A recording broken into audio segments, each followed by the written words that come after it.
Thank you so much. What an honor to follow both the Minister and the Prime Minister, in particular in receiving this very important award. And I as well would like to congratulate all the well-being governments for their bravery in adopting a well-being economy. A well-being economy that today is the only relevant economy for the 21st century. We've heard already in this room that that is the economy, and yet it's not. And so what I want to do is bring you through a journey that I have gone through as co-president of the Club of Rome, but also not only with my members, but also living in Brussels, and what I've just lived through this past weekend. This is the reality check, ladies and gentlemen, because I think to now we've been dancing around the real topic. The topic is our economy is broken.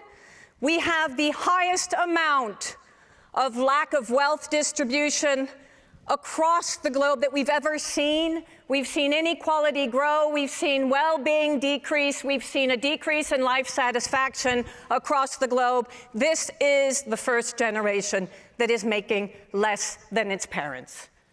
Let's wake up and realize that's the truth.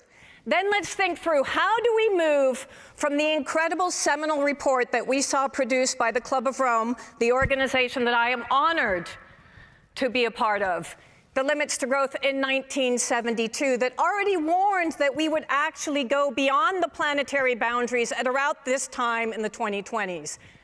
From there, we saw in 2009, and it's been mentioned both by Vala and others, that we actually had planetary boundary science.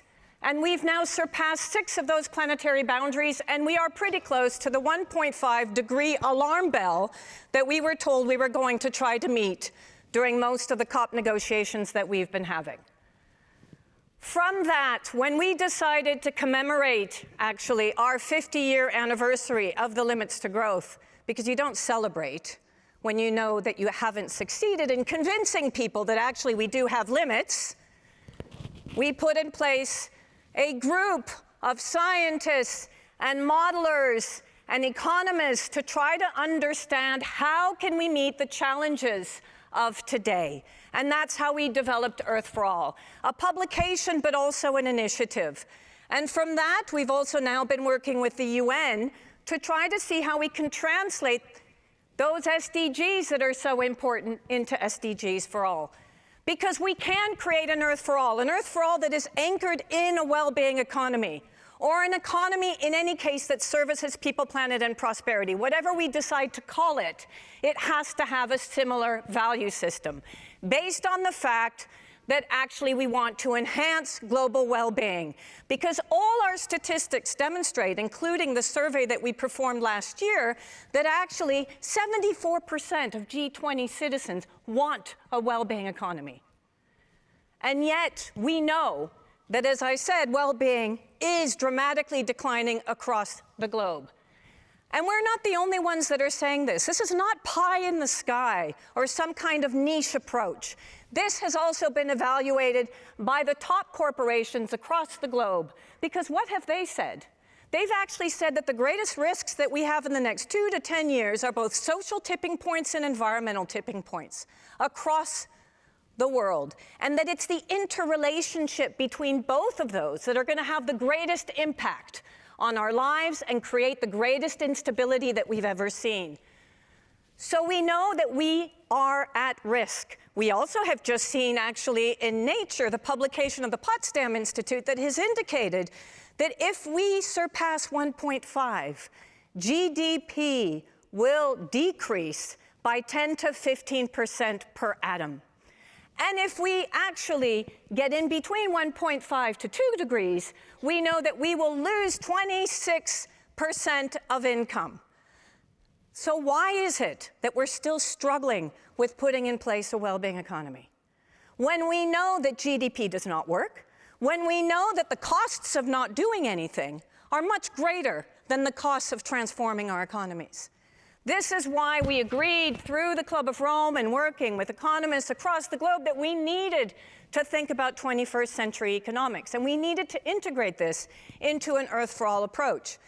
This means that we need to take into account social and environmental risk in financial and economic decision-making, that we needed to correct the inequity between the high and low-income countries and look at our existing financial and economic architecture, which does not function, that we needed to think about our perspective of public goods and socialize the rewards of environmental and social commons, place a value on what is so important, that is giving us sustenance, because we are nature and nature is us, as Vala so clearly told us this morning.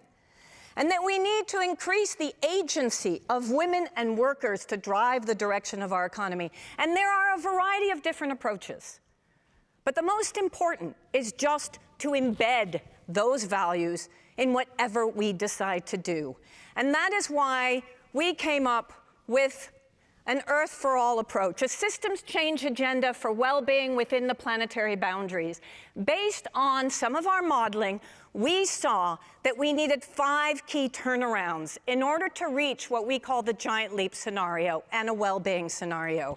Ensure that we eradicate poverty, ensure that we empower women and girls across the globe, ensure that we target inequality, and that the underbelly of food and energy is accessible for everyone on the planet. The Earth4All model takes into consideration 8 key areas. As I said, inequality, but also its relationship with ecology.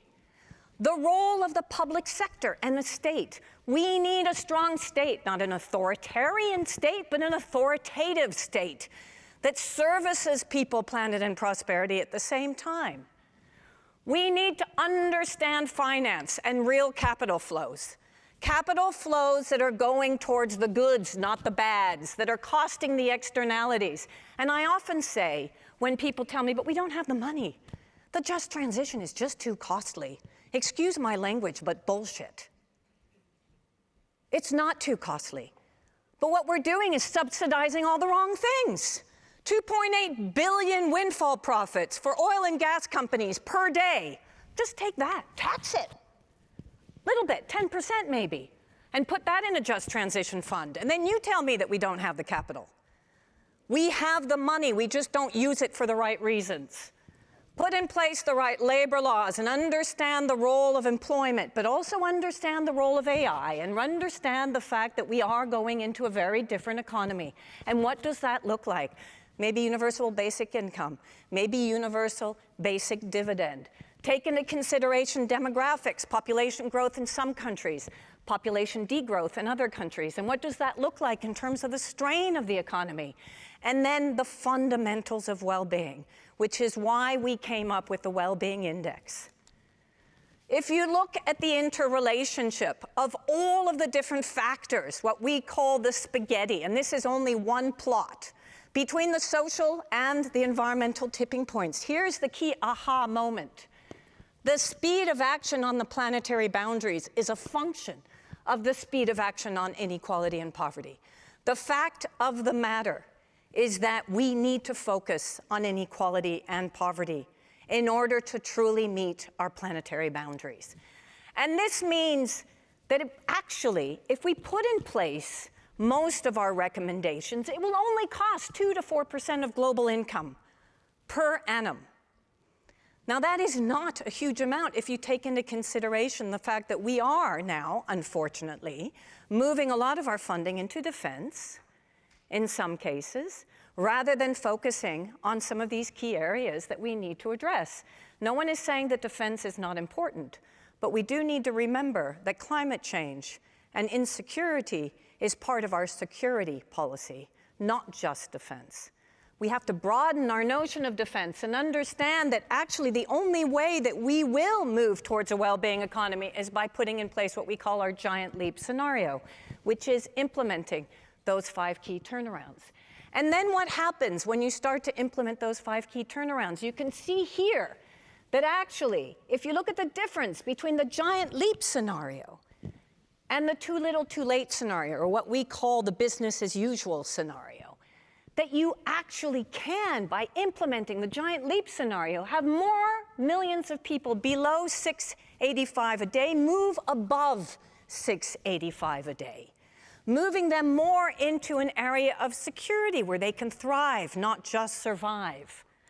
The same in terms of inequality, which is so fundamental, in particular across the so-called developed world, because that's where we're seeing the greatest growing inequality, especially in the United States and across Europe. Because this is one of the greatest elephants in the room. The fact of the matter is that the poorest 50% take less than 15% in total earnings, while the richest 10% take over 40%. That we know that within country distribution has recently been moving in the wrong way, and that actually global average life satisfaction figures are peaking at about $60,000 US a year.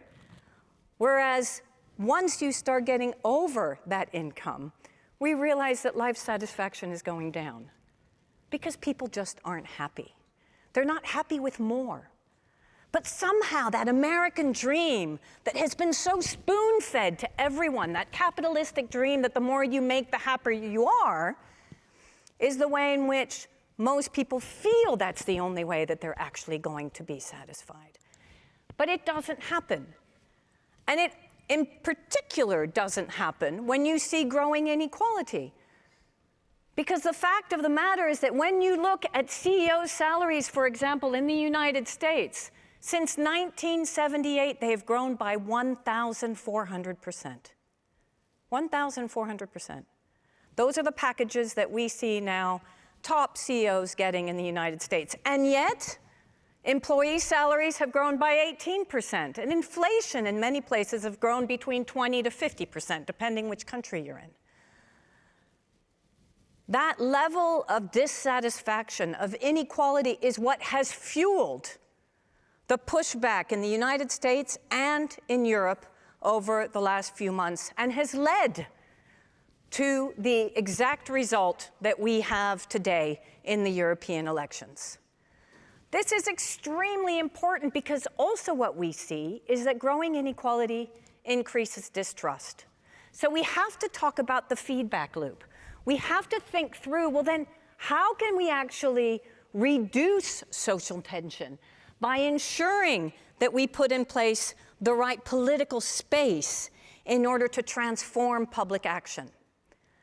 That we bring more people on the journey? How do we ensure that we effectively have the state intervene alongside working with a vibrant private sector that is purposeful? And ensure that we reduce inequality and work within the planetary boundaries at the same time? How do we transform the food system by working with farmers, and the energy system by working with our energy producers to ensure that they do effectively transform? This is what is blocking us right now. This is what is making it so difficult for us to move into a real transformation and meet our ambition. And then finally, the knowledge that as we continue down the pathway that we have, inequality will continue to drive social tension. And social tension, in particular, coupled with climate effects, with climate migration, will also only grow. So we will have a continuous compound effect of what we're seeing during the poly-crisis. So we have to redraw the game board.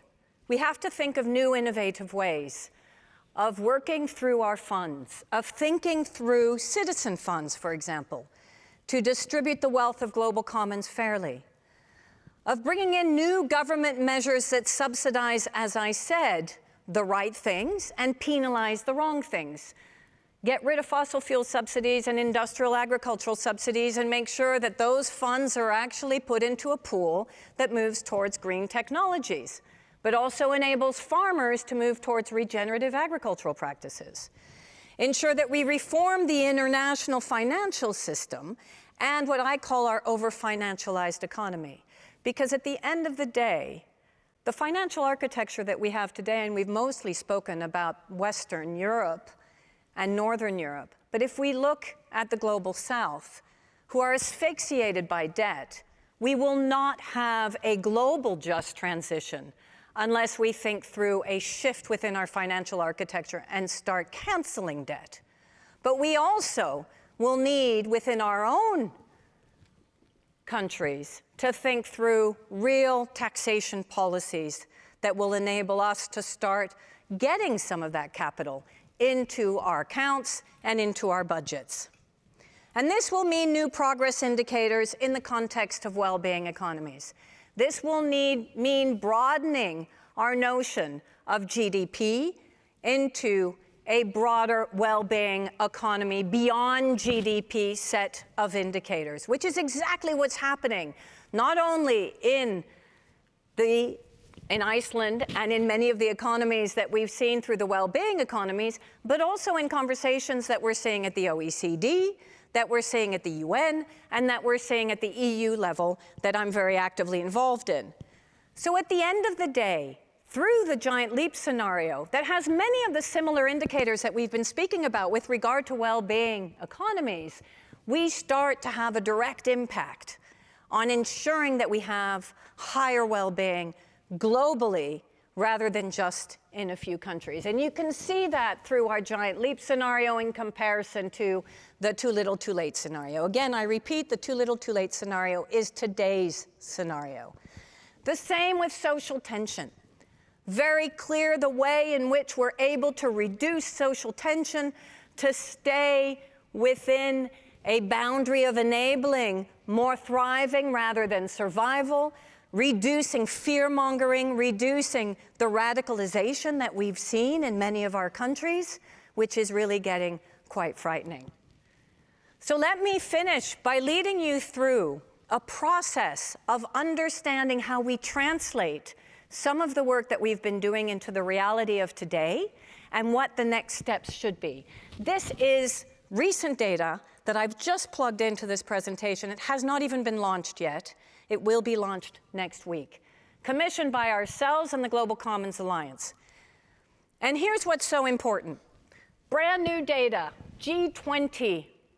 We see that the support for well-being economies across the G20 continues to thrive. 68% of the respondents believe that an economy that is moving towards a well-being economy is necessary. We also see the same in terms of economic inequality. Economic inequality is seen as a problem across the G20. But the belief in economic growth as the driver is still problematic. Because I would like to ask growth for whom and for what? If we continue to see the 1,400% growth for the 10% of society, then that is not an economy that is servicing people, planet, and prosperity. So we do need to reevaluate that notion of growth. But again, focusing on economic growth for some is the best way to achieve wealth and well-being. We have a lot of work to do to start convincing people that that is not necessarily the best way forward. But there is, and this is the good news, strong support for progressive taxation.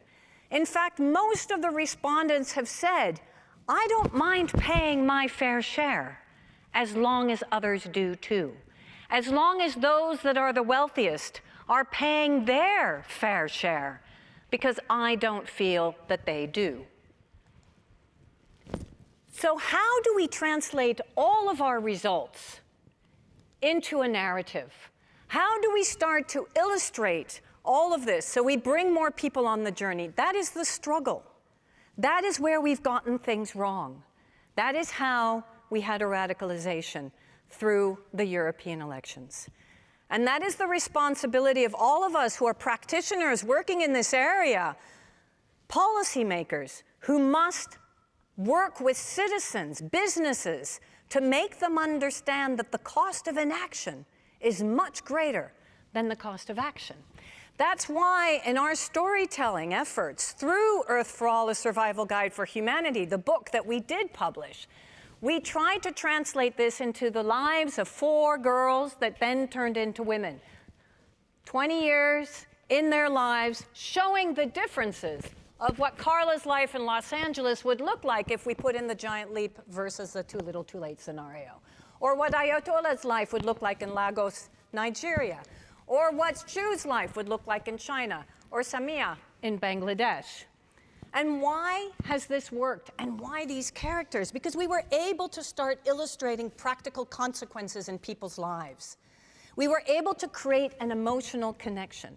And you will see that the results of this election in Europe were fundamentally emotional. Not based on knowledge, not based on science, purely on what is going to happen to me and my life, my growing anxiety about the future of myself and my children. It was a conversation starter, and it activated a public discourse. We also have been using a series of different activists and influencers to join this journey with us, to start to communicate to a broader series of audiences that we would never be able to reach. Hence why we've been working with Vanessa Nakate, especially in Africa. But also, I was asked to speak at Wall Street. And I don't think they quite understood what was going to hit them when they asked me to do so, but we felt that it was important to go and speak to Wall Street, to bring on board the financial sector, to make them understand that uncontrolled growth and the current over-financialized economy is crowdfunding disaster. That actually, we have to shift from the current power, profit, motives into prosperity for people and for planet. And that actually, any type of instability, continued planetary emergency, more climate crises, more conflict, means an unstable financial market where there will be no stocks, no bonds, no nothing for no one. That's the reality check. That's what's led us now, unfortunately, as I said, to some of the analysis that we've been making on the European elections. The European elections were radicalized. The fundamentals are that we have seen the greatest growth in the right-wing parties across Europe. This is a 1930s moment. Now, why?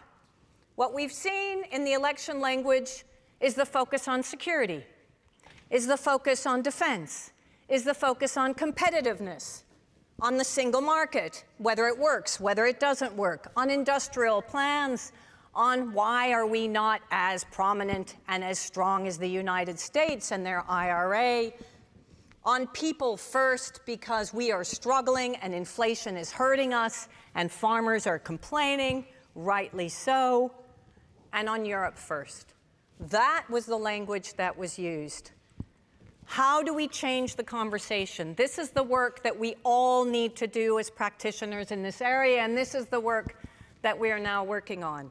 Emotions that dominates today's debate are nostalgia of the past, family, tradition, continuity, anger about today, what's fair, what isn't, the continuity of actually not knowing what's going to happen next, protection, fear for the future, freedom, fairness, security. And how do we shift that conversation into protecting nature is protecting us? And that's actually protecting our traditions. But we need a taxation system that works for today to allow us to protect European way of life, that actually know the US way of life and the American dream has turned into American nightmare. If any of you have been in any urban centers across the US, you will agree with me. And that we need to protect citizens from unfair practices, organized crime, and cyber attacks. So ladies and gentlemen, we were proficient at the Club of Rome of publishing many books. We've done a similar type of thing with Earth4All, and we have now been published in a variety of different languages. But that's not what is going to change the world. What's going to change the world is us be on top of our game. We have to continuously think through strategically how we can ensure that the incredible work that Iceland is doing and other well-being governments propagates into the only model that will actually enable us to create not only a well-being economy globally, but an Earth for all. Thank you very much.